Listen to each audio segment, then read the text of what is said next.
रुक्मिणी जी सखियों के साथ अपने पतिदेव की सेवा कर रही थी। उन्हें पंखा ढल रही थी।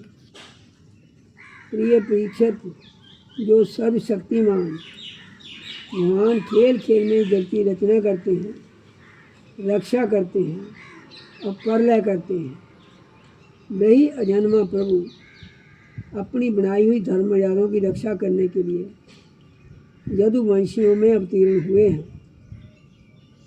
रुक्मिणी जी का महल बड़ा ही सुंदर था। उसमें ऐसे ऐसे चंदावे तने हुए थे जिनमें मोतियों की लड़ियों की झालरें लटक रही थी। मणियों के दीपक डगमगा रहे थे। बेला चमेली के फूल और हार मैं महक रहे थे। फूलों पर ढूंढ के ढूंढ भौरे गुंजार कर रहे थे। सुंदर सुंदर झोंकों की जालियों में से चंद्रमा की शुभ्र किरणें महल के भीतर छिटक रही थी। उद्यान में पारिजात के फूल की सुगंध लेकर मंद मंद शीतल बारी चल रही थी। झरोखों की जालियों में से अगर के धूप का धुआं बाहर निकल रहा था। ऐसे महल में दूध के फेन के समान कोमल और उज्ज्वल बिछौनों से युक्त सुंदर पलंग पर भगवान श्री कृष्ण बड़े आनंद से विराजमान थे। और रुक्मिणी जी तो लोकी के स्वामी को पति रूप में प्राप्त करके उनकी सेवा कर रही थी। रुक्मिणी जी अपनी सखी के हाथ से वह चंवर ले लिया जिसमें रत्नों की डांडी लगी हुई थी। परम रूपवती लक्ष्मी रूपणी देवी रुक्मिणी जी उसे ढुला ढुलाकर भगवान की सेवा करने लगी। उनके कर कमलों में जड़ाऊ अंगूठियाँ, कंगन और चंवर शोभा पा रहे थे। चरणों में मणि जड़त पाजेब रुंझुन रुंझुन कर रहे थे। आंचल के नीचे छिपे हुए सपनों की केसर की लालमा से हार लाल लाल जान पड़ता था और चमक रहा था। नितंब भाग में बहुमूल्य करदनी की लड़ियाँ लटक रही थी। इस प्रकार वे भगवान के पास ही रहकर उनकी सेवा में संलग्न थी। रुक्मिणी जी की घुंघराली अलके, कानों के कुंडल और गले के स्वर्णहार अत्यंत विलक्षण थे। उनके मुख चंद्र से मुस्कुराहट की अमृत वर्षा हो रही थी। ये रुक्मिणी जी अलौकिक रूप लावण्यवती लक्ष्मी जी ही तो हैं। उन्होंने जब देखा कि भगवान के लीला के लिए मनुष्य का शरीर ग्रहण किया है, तब उन्होंने भी उनके अनुरूप रूप प्रकट कर दिया। भगवान श्री कृष्ण जी देखकर बहुत ही प्रसन्न हुए कि रुक्मिणी जी मेरे प्राण हैं, मेरी अन्य प्रेयसी हैं। जब उन्होंने बड़े प्रेम से मुस्कुराते हुए उनसे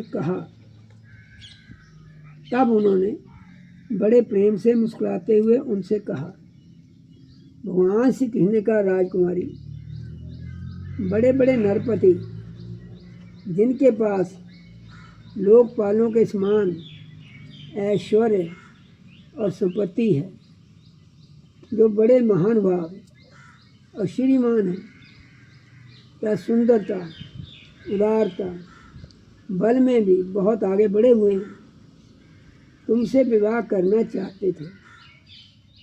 तुम्हारे पिता और भाई भी उन्हीं के साथ तुम्हारा विवाह करना चाहते थे। जहाँ तक कि उन्होंने वाग्दान भी कर दिया था।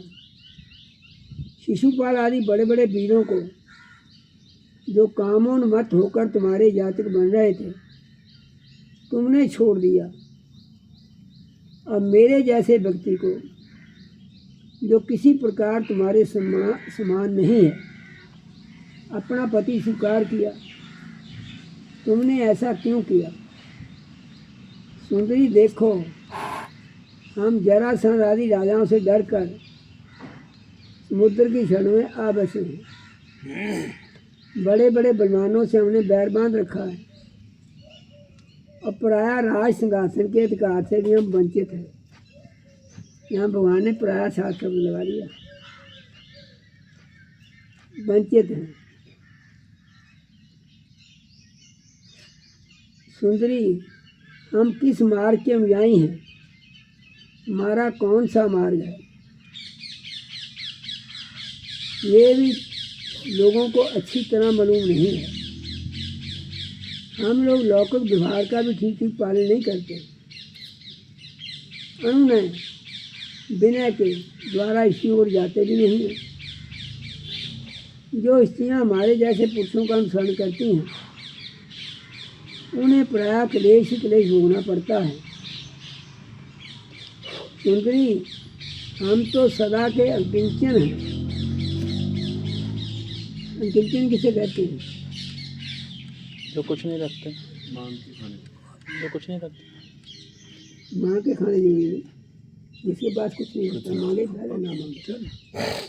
थोड़ा सा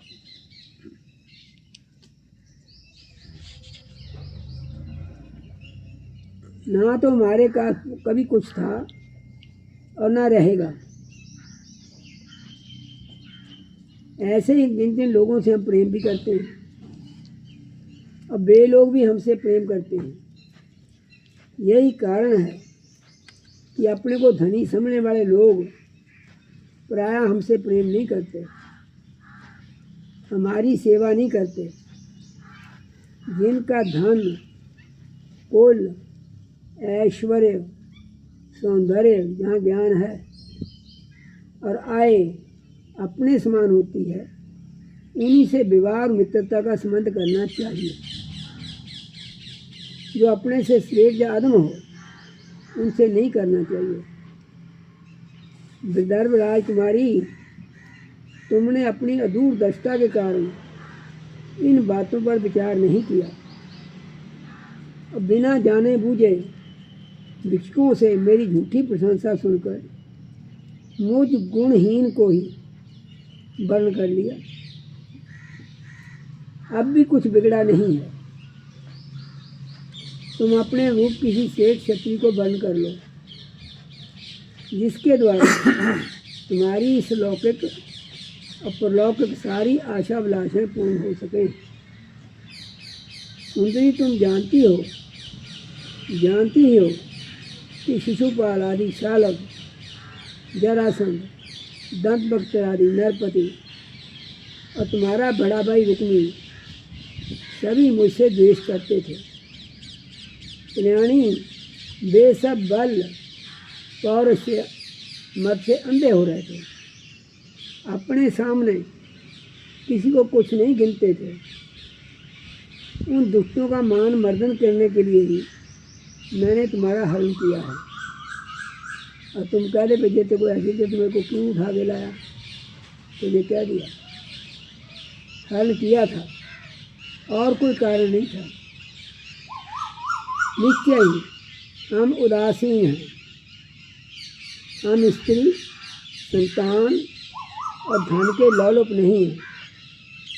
निष्क्रिय और दे गे से संबंध से रहित दीप शिखा के समान साक्षी मात्र हैं। हम अपने आत्मा के साक्षात्कार से ही पूर्ण काम है कृत कहते हैं। इधर घूमदा आ गया, मोड़े पे आ गया। कृत कहते हैं। श्री सुखदेव जी कहते हैं, प्रिय परीक्षित, भगवान श्री कृष्ण के क्षण भर के लिए भी अलग न होने के कारण रुक्मिणी जी को जो अभिमान हो गया था कि मैं ही इनकी सबसे अधिक प्यारी हूँ। इसी गर्व की शांति के लिए इतना कहकर भगवान चुप हो गए। प्रिय परीक्षित, जब रुक्मिणी जी ने अपने परम प्रीतम पति त्रिलोकेश्वर भगवान की जय अप्रिय वाणी सुनी, जो पहले कभी नहीं सुनी थी, तब वे अत्यंत भयभीत हो गई। उनका हृदय धड़कने लगा। वे रोते रोते चिंता के गाढ़ समुद्र में डूबने उतराने लगी। वे अपने कमल के समान कोमल और नखों की लालिमा से कुछ कुछ लाल प्रतीत होने वाले चरणों से धरती कुरेदने लगी। अंजन से मिले हुए काले काले आंसू केशर से रंगे हुए बक्सा तल को धोने लगे। मुंह नीचे की ओर लटक गया। अत्यंत दुख के कारण उनकी वाणी रुक गई और वे ठिठकी सी रह गई। अत्यंत व्यथा, भय और शोक के कारण विचार शक्ति लुप्त हो गई। वियोग की संभावना से वे तत्क्षण इतनी दुबली हो गई कि उनकी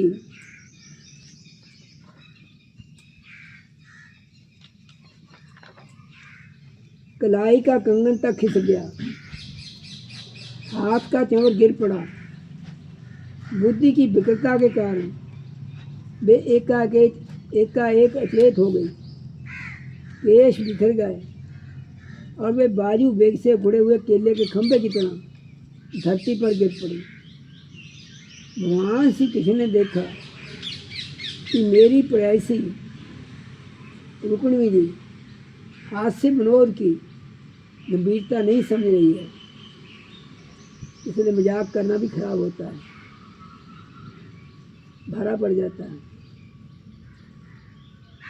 समझ नहीं रही है और प्रेम पास की दृढ़ता के कारण उनकी यह दशा हो रही है। स्वभाव से ही पूर्ण कारुणिक भगवान श्री कृष्ण का हृदय उनके प्रति करुणा से भर गया। चार भुजाओं वाले वे भगवान उसी समय पलंग से उतर पड़े और रुक्मिणी जी को उठा लिया। तब उनके खुले हुए केशपाशों को बांधकर अपने शीतल कमलों से उनका मुंह पोंछ लिया। भगवान ने उनके नेत्रों के आंसू और शोक के आंसुओं से भिगे हुए सपनों को पोंछकर अपने प्रति अन्य प्रेम भाव रखने वाली उन सती रुक्मिणी जी को गाँव में भरकर छाती से लगा लिया। भगवान श्री कृष्ण समझाने बुझाने में बड़े कुशल और अपने प्रेमी भक्तों को एकमात्र आश्रय हैं। जब उन्हें देखा कि हास्य की गंभीरता के कारण रुक्मिणी जी की बुद्धि चक्कर में पड़ गई है और वे अत्यंत दीन हो रही हैं, तब उन्होंने इस अवस्था के अयोग्य अपनी प्रेयसी रुक्मिणी जी को समझाया। भगवान श्री कृष्ण ने कहा, विदर्भनंदिनी, तुम मुझसे बुरा मत मानना, मुझसे रूठना नहीं। मैं जानता हूँ कि तुम एकमात्र मेरे ही प्राण हो, मेरी प्रिय सहचरी हो। तुम्हारी प्रेम बारी बात सुनने के लिए मैंने हंसी हंसी में ये छलना की थी। मैं देखना चाहता था कि मेरे यूँ कहने पर तुम्हारे लाल लाल होठ प्रणय कोप से किस प्रकार फटने लगते हैं। सो गया तेरे को, मादी लगे लगते हैं। तुम्हारे कटाक्षपूर्वक देखने से नेत्रों में कैसी लाली छा जाती है।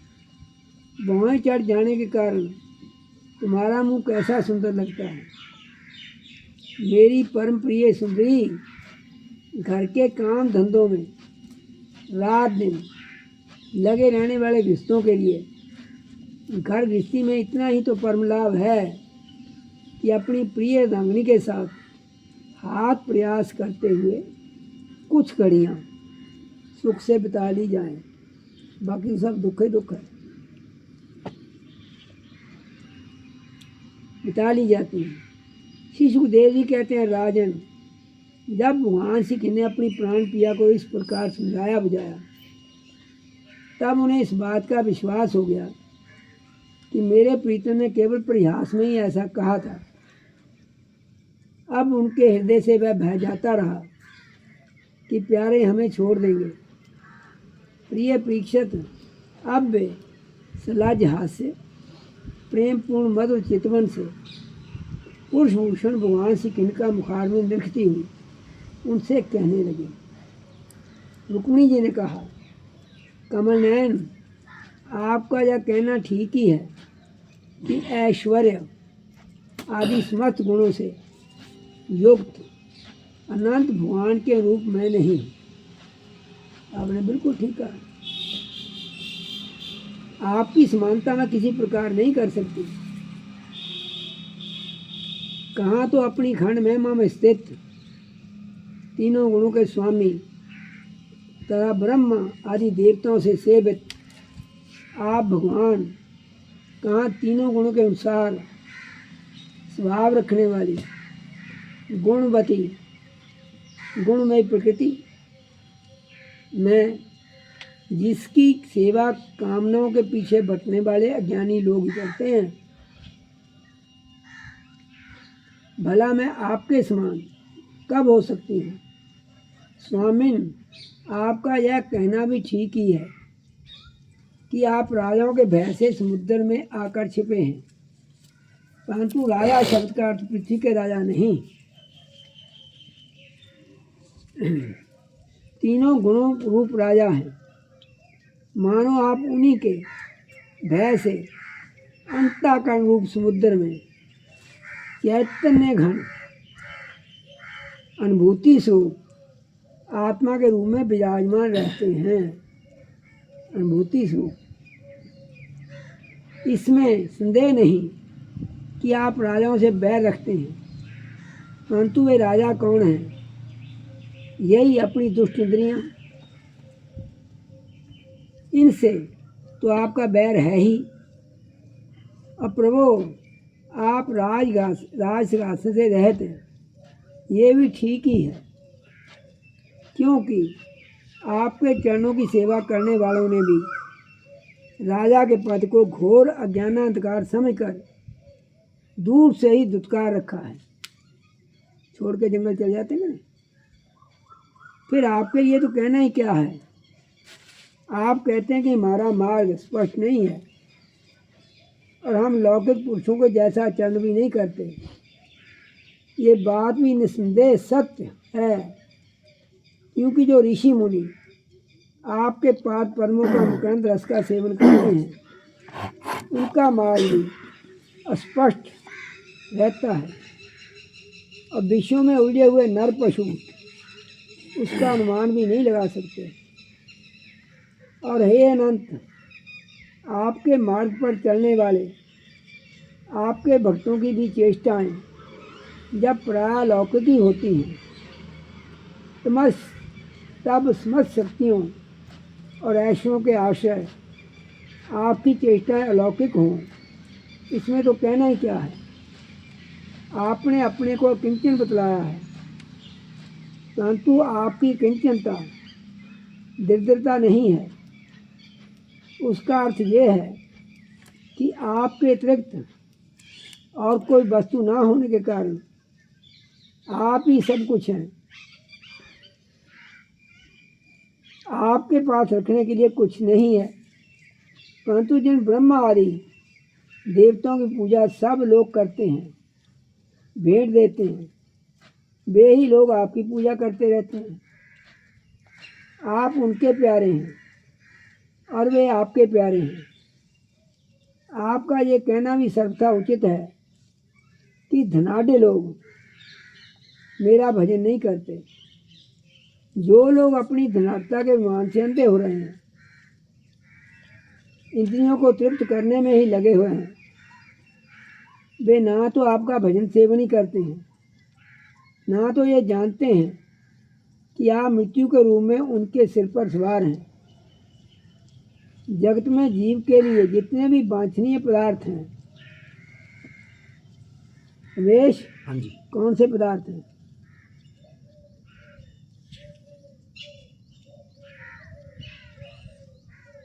धर्म अर्थ काम मोक्ष, इसमें सब कुछ आ जाता है।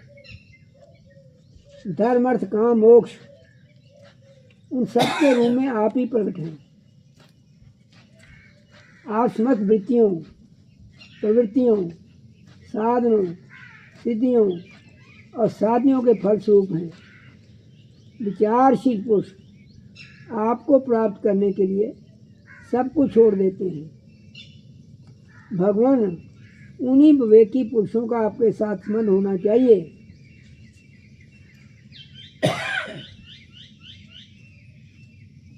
उन्हीं भगवान उन्हीं विवेकी पुरुषों का आपके साथ संबंध होना चाहिए जो लोग स्त्री पुरुष के सहवास से प्राप्त होने वाले सुख या दुख के वशीभूत हैं। वे कदापि आपका संबंध प्राप्त करने के योग्य नहीं हैं। ये ठीक है कि भिक्षुकों ने आपकी प्रशंसा की है, परंतु किन भिक्षुकों ने उन परम शांत सन्यासी महात्माओं ने आपकी महिमा और प्रभाव का वर्णन किया है, जिन्होंने अपराधी से अपराधी व्यक्ति को भी दंड न देने का निश्चय कर लिया है। मैंने अदूरदर्शिता से नहीं, इस बात को समझते हुए आपको वर्णन किया है कि आप सारे जगत के आत्मा हैं, अपने प्रेमियों को आत्मदान करते हैं। मैंने जानबूझकर उन ब्रह्म आदि देवराज इंद्र आदि का भी इसीलिए परित्याग कर दिया है कि आपकी भौं के इशारे से पैदा होने वाले काल अपने वेग से उनकी आशा अभिलाषों पर भी पानी फेर देता है। फिर दूसरों की तो बात ही क्या है। आखिर महाप्रलय आती कि नहीं, सब लीन हो जाते हैं।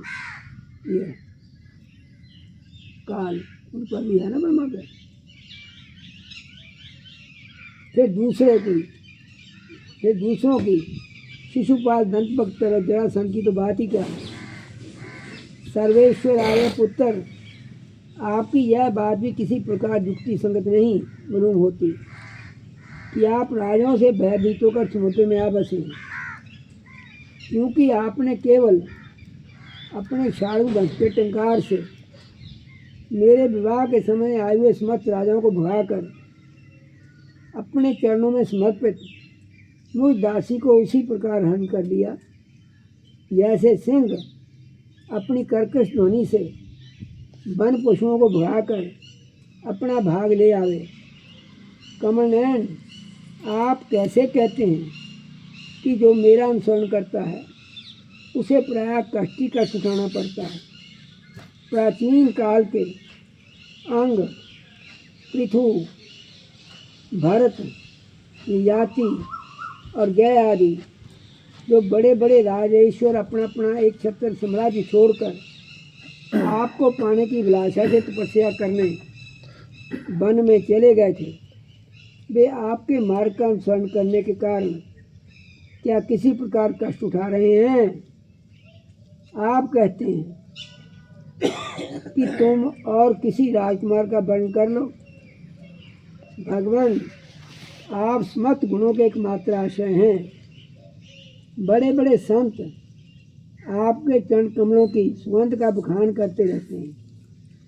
उसका आश्रय लेने मात्र से लोग संसार के पाप ताप से मुक्त हो जाते हैं। लक्ष्मी सर्वदा उन्हीं में निवास करती है। फिर आप बतलाइए कि अपने स्वार्थ और परमार्थ को भली भांति समझने वाली ऐसी कौन सी स्त्री है जिसे एक बार उन चरण कमलों की सुगंध सूंघने को मिल जाए और फिर वह उनका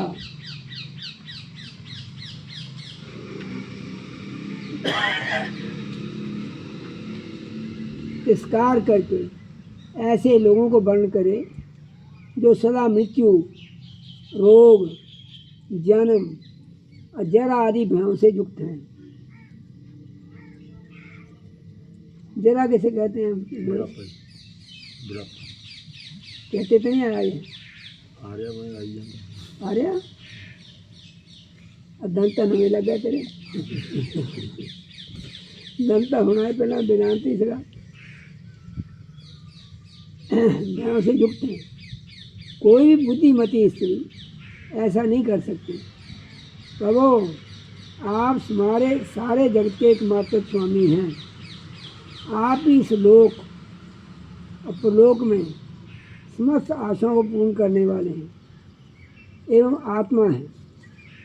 मैंने आपको अपने रूप समझकर ही वर्ण किया है। मुझे अपने कर्मों के अनुसार विभिन्न योनियों में भटकना पड़े, इसकी मुझको परवाह नहीं है। मेरी एकमात्र अभिलाषा यही है कि मैं सदा अपना भजन करने वालों का मिथ्या संसार भ्रम निवृत्त करने वाले तथा उन्हें अपना सुख तक दे डालने वाले आप परमेश्वर के चरणों की शरण में रहूं। अच्युत मधुसूदन, गधों के समान घर का बोझा ढोने वाले, अब तुम्हारी बारी आ रही है।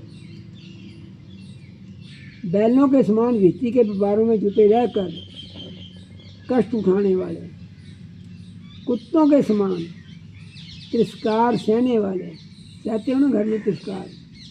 आजकल बड़े बुरे स्वभाव से बोलती हैं स्त्रियाँ, पहले नहीं ऐसे बोलती थी।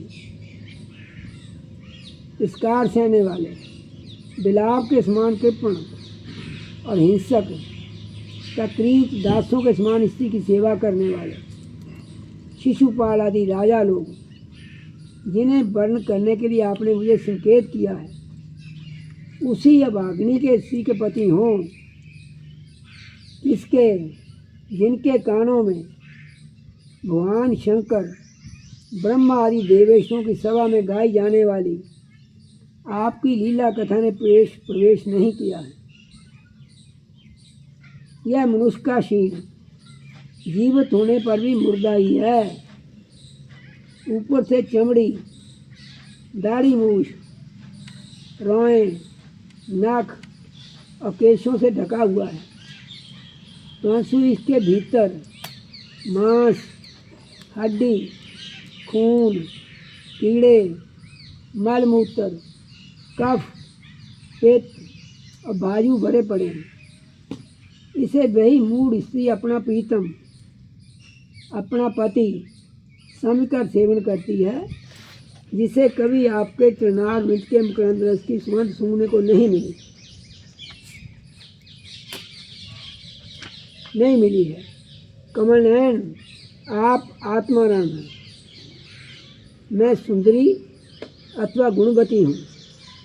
इन बातों पर आपकी दृष्टि नहीं जाती, अतः आपका उदासीन रहना स्वाभाविक ही है। वहाँ ने कहा था ना हम उदासीन हो, उसका भी टीका टिप्पणी कर रही है, स्वाभाविक ही है। फिर भी आपके चरण कमलों में मेरा दृढ़ सुदृढ़ अनुराग हो, यही मेरी अभिलाषा है। जब आप इस संसार की वृद्धि करने के लिए उत्कट रजोगुण स्वीकार करके मेरी ओर देखते हैं, बोल स्त्री किसकी ओर देखते हैं भगवान?